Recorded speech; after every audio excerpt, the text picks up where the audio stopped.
All right, let's talk some NFL football real quick. Obviously Bill O'Brien got fired, so when I came up with this video idea, I didn't know Bill O'Brien was gonna get fired. So the Houston Texans, they go to 0-4. We talk about that in a minute. Also Tom Brady tosses 5 touchdowns as well too, and then Josh Allen, he stays on fire. But let's start off with the Dallas Cowboys. How about them Cowboys? I mean, they think they're in like second place, third place in the division because the Eagles won last night. They got 2 losses and then they got a draw with the Cincinnati Bengals. Shout out to Joe Burrows. He balling this year despite having a shitty line and not having mini camp OTAs in the preseason. Joe Burrows is doing fantastic. I think he's the first rookie in his first 4 games to throw over 300 yards. So, I mean, he loved, Tyler Boyd. I mean, A.J. Green really ain't doing what he usually do. He might not be 100% healthy, but Joe Burrows is fantastic. He's looking like him and Patrick Queen might be the runaway for Rookie of the Year. Unless I'm forgetting somebody, but Cincinnati got their first win over the Jags yesterday in Gardner Minshew Mania. But let's continue on. But Dallas. I think Jerry Jones is setting up Dak Prescott. Dak, they put up 38 points, came back, and then Odell did that run, and he went Donkey Kong on the Cowboys yesterday. And it seems that Jerry is setting up Dak Prescott. They can't stop the run. Their defense is terrible. And usually in pass, with the tackling Dutchman, Jalen, my man's I forget his name, out of Notre Dame. Jalen Smith, I think it is. And then, Sean Lee, and then, DeMarcus Lawrence, since he got paid, he ain't did nothing. He said something about, people doubting him. Their secondary is horrible. And they might be giving Earl Thomas a call since the Houston Texans players bonded against Earl Thomas and got his, got his deal tore up with the Texans. But, obviously the Cowboys is suffering the same thing that they suffered under Tony Romo. Tony put all these points up. He threw an interception. People act like that's the difference in the game. Cleveland came in there and they ran all over them. Zeke ain't been the same since he got paid. DeMarcus Lawrence ain't been the same. But since Dak signed his franchise tenure, Dak has been on point. You know what I'm saying? He threw an interception in the Atlanta game. He threw an interception yesterday. But, he been on point. He put up 38 points. You know what I'm saying? And Cleveland ran all over you. He more than doubled, I think, Baker Mayfield in yardage. All Baker had to do was hand it to Chubbs until he got injured. Kareem Hunt, Odell. The defense is supposed to making Dak look bad, but Dak is going to be the scapegoat. Because Jerry never wanted to pay Dak. Jerry never wanted a Negro quarterback. Remember, they wanted to draft my man's out of Michigan State. I forget his name. He went to the Raiders, and then he couldn't even start in the XFL. That's how bad he was. They wanted him, and the Raiders took him. So they didn't want Dak Prescott. And it's sad. They didn't want Dak. And Dak came in there, and they tried to find every reason for Tony Romo to supplant him as a starter, and they couldn't. He went 13-3, 12-4, whatever it was. But right now, Dallas' biggest issue is defense, and they can't get Zeke rolling. Zeke looked good in the Rams game, but yesterday, the Rams, either they was really good against the run. They was bad against the pass. We seen that yesterday. So it was like top 5 in stopping the run, and the pass was like 22nd in the league. I know that because I play FanDuel. So, they making Dak the Prescott, the scapegoat. They making Dak, and I think Dak should demand a trade. If I'm Dak, I demand a trade. Get me up out of here. Now, Tom Business, I'm talking to him the other day, he said, well, Dak should come out and say, Jerry's a racist and I want to trade.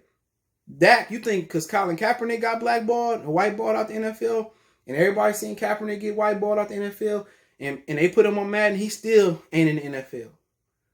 Dak Prescott want to throw another pass in the league. Jerry would go out his way to make sure Dak never played in the NFL again. Him and Kaepernick could be sitting back together singing Kumbaya. Kumbaya, come on, man. So he can't really do that. He just got his hands tied in this situation. But he just got to be the best Dak he can be. The same thing with Tony Romo. They can't stop nobody. Their defensive tackles too small. And people just running all over them. Their secondary ain't good. They got rid of that Byron Jones guy. He in Miami. And right now, Owazie, whatever. What is he doing? So maybe, Earl Thomas can help them, but they need some interior help. They might need to go find and sign Damon Snack Harrison for a run stopper. They need to go find the biggest run stoppers they can find. Because when you got those small guys in the inside, they don't have the, you go against the physical offensive line, they don't have the girth or they don't have the endurance to really go up against that massive interior lineman, center, and guards. So maybe they need to sign Snack Harrison and find another big defensive tackle to really go in there and stop the run, and they could rotate them. You know what I'm saying? And also, when you get those space eaters, they may not be able to push the pocket like those smaller defensive tackles, but they will keep those linebackers clean. And right now, they defensive tackle is too small, and the offensive line in the run game is able to get to the second level easy. And once the lineman gets to the second level and they put hands on them linebackers, you know, that's all she wrote. So those big guys keep those linebackers clean. You know, they keep them clean because they space eaters. But they're going to scapegoat Dak. But then we had a situation where Tom Brady threw 5 touchdowns yesterday. And not only did he throw 5 touchdowns, he threw a deep ball to, he threw a couple of deep balls. He threw a deep touchdown to O.J. Howard. It's good to see O.J. Howard look alive. A lot of people thought he was one of the best players in the draft. He came out again in. But he threw a great deep ball to him. People say his arm gone. Not at all. You know, then he threw, Mike Evans was on one leg yesterday on the hamstring. He destroyed the Chargers secondary. And the Chargers got a really good secondary. And they got down early, like 24 to like 3 or something like that. And Tom Brady just ripped through him. He looked like vintage Tom Brady. So it's no mystery that I'm a huge Tom Brady fan. I was a fan of his when he was battling Drew Henson for the starting Michigan spot. So I'm a huge Michigan fan. Check out my other channel, Mercy Sports Talk. We will get ready to talk some more Michigan football because we got a new quarterback. Joe Mixon is the quarterback, whatever the dude name is. He nice. No, not Joe Mixon. What is his dude name? He's from Florida. I just drew a blank, but he nice. He beat Christian McCaffrey's brother out, Dylan McCaffrey. So he's going into the transfer pool. So yeah, he's from Central Florida. So it was good to see we got another quarterback, black quarterback. But yeah, I love Tom, man. You know, I don't care about his Make America Great affiliation. I'm talking about from a fan football standpoint of view. And he's pinpoint accurate going down the field yesterday. He ripped the Chargers secondary up, which is a good team. And Justin Herbert played well again yesterday. He played well enough to win and just couldn't get the win yesterday. And Austin Eckler went out with an injury, but Brady tossed him 5 touchdowns. He looked terrific yesterday. People talking about his arm. My issue with that situation is they getting comfortable, but Bruce Arians, I don't think, put any of those New England Patriot plays in for him. And I think, you know, them throwing them deep passes is going to hurt them. So they got to ride Ronald Jones and Leonard Fournette when they come back. And I think they'll be fine. Defense playing spectacular, too. They got a solid back end. They cut Hargraves last year. I don't know why. Houston, he 0-4. And, you know, Sue, you know, Devin from Smith was it from LSU, Levante David, and William Golston, he from Detroit. He's a cast technician. I laugh at when he said technician. I don't know why they call themselves technicians from Detroit, but they got a good defensive line right now. They got also the big fella down there, Hawaiian Cat. So they got a good team, man. They can run the ball, and Tom can just make a few throws down the field. I think Tampa Bay is going to be scary if they stay healthy.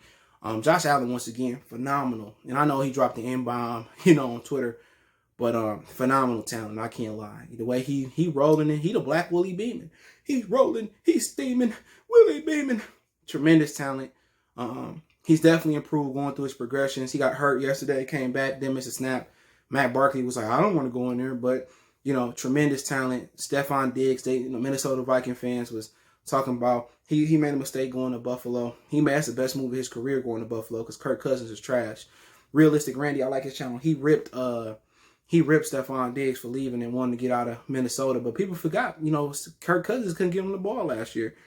Phenomenal talent. Vikings got a win today, and Josh Allen is over there dealing. Singletary is a good back. Their rookie Zach Moss got injured. When he get healthy, he'll be good. Cole Beasley in the slot. John Brown moved to the number 2 receiver in Diggs. You know, the way they blocking and the way Allen playing and the way he throwing the football, his ability to run. Buffalo might be the class of the AFC. You know, I think if they would have got a premier pass rusher, you know what I'm saying? They got a chance to beat Kansas City. I think they got to get Zach Moss running so he can be that interior banger, and Devin Singletary can be the change of pace back. But I think legitimately they are a premier pass rusher away from defeating Kansas City or having a chance. I think this year they probably gonna fall short, but they need that premier pass rusher. You know what I'm saying? You know, if they trying to trade Von Miller after he come back from injury, he could be that. It'd be good. If they could have got Shaq Barrett after the last year, if they didn't franchise tag him, that'd have been great. They need that. They need that outside pass rusher, and that's gonna be their maturation process moving forward. But they did excellent yesterday. And now, obviously, Houston, they went to 0-4. I was gonna talk about that before Bill O'Brien got fired today. You know, just don't know what to say about that situation, man. But it's good that, you know, Deshaun Watson, you know, gets a new general manager and a new head coach, wasting his talent away. Worst thing they could have did was got rid of DeAndre Hopkins and not replaced him with a tight end. That's one thing that he ain't had. He ain't been fortunate enough to have a Mark Andrews or Travis Kelce like Lamar Jackson and Patrick Mahomes. And now, you know, defensively, they lost so much talent over the years, man. They ain't replenished that talent. J.J. Watt getting old. You know, Willie Mercis is pretty good, but, you know, they got to start getting premier talent in the front seven in the back end. But, you know, it just feels sorry for Deshaun Watson. He signed his life away, but you feel good for him now that Bill O'Brien out of there. I think, you know, that's an attractive job for any GM. First thing you want to do is you go to the Houston Texans. You want to secure, you probably want to move Larry Tunsil to the right tackle. You want to secure him on the left tackle. You want to give him some good interior offensive linemen. You know, then you want to give him a nice tight end, you know, offensively I'm talking. And then you probably want to give him a big number one receiver again. Defensively, you got to build it from the trenches out, just like the offensive line. You know, if they run a 3-4-4-3, get some interior linemen, get you a premier pass rusher, you know, get you some good back end help. They got Conley from Ohio State and they got Hargrave. They might be good enough, get you some good safeties. And I think, you know, with his talent, if somebody come in and build that team from the trenches out, Deshaun Watson, about a year or two, they'd be in a situation where they'd be right up there with Kansas City and Lamar Jackson and probably with Buffalo eventually, and it'd be a nice, strong AFC. So let me know what you guys think. Don't forget me on Facebook, Instagram, Twitter. You can reach out if you have a business question, inquiry, sponsorship, video request. Keep sharing the videos. Want to make a donation to the channel? Cash App at CJ Good 313. PayPal link in the description. Appreciate the love, support. One time for the one time we go.